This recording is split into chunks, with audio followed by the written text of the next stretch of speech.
बल्दियाती election नज़दीक आते ही एक तरफ उम्मीदवार डोर टू डोर वक्त में मसरूफ़ दिखाई दे रहे हैं तो दूसरी जानब शहरियों की जानिब से इलेक्शन में वोट न डालने और कई उम्मीदवारों को नज़रअंदाज करने का सिलसिला शहर के मुख्तलिफ इलाकों में जारी है।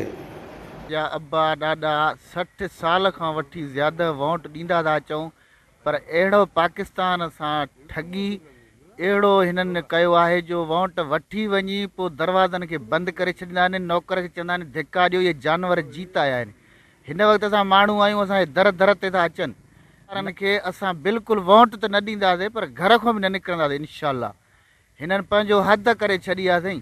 जंहिंखे बि वोट ॾियूं था, पहिरीं ॻाल्हि त उहो जंहिं लालच जे लाइ ॾियूं था त बा को नालियुनि जी सफ़ाई थिए, को पाणी जो निकाल किनो थिए, जो कढनि, को वाटर सप्लाई मां पाणी जी कोशिशि कराए। शहर में धप वारो बदबू वारो पाणी थो अचे। हाणे बि तव्हां ॾिसो, जेको बि टांकी हलाए त रुगो ढूंढ ई धप थी अचे।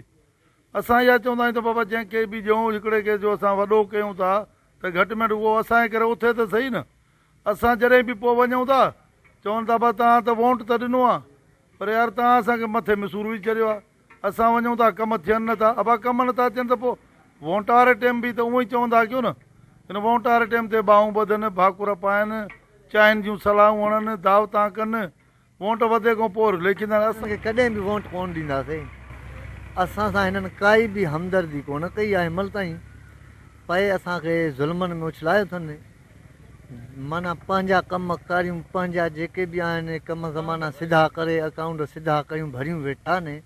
असां ते काई बि हिननि जी अमदादी कोन्हे का। असां पंहिंजी महिनत मज़ूरी कयूं था, उन मां बि हे करप्शन कयूं वेठा ने। असां इनशा ताला कॾहिं बि वोट कोन ॾींदासीं। असां वोट ॾिनो आहे, असांजा न कम थिया आहिनि, न कारियूं थिया आहिनि। वोट वठण खां पोइ माना ज़ाहिर ई नथा थियनि, असांखे सुञाणनि ई कोन था।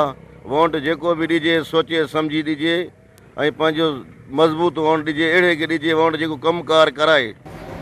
उनका मजीद कहना था कि इस बार बस हद हो गई और वोट का इस्तेमाल सोच समझ कर करेंगे, क्योंकि इलेक्शन के बाद आने वाले वक्त में ये कहना नहीं पड़ेगा कि हमें पुछूं आखिर पुछूं कहीं खां असां जो ॾोह कहिड़ो आहे। कैमरा टीम के साथ गुलाम अली बरावई, वश टीवी, शदात कोट।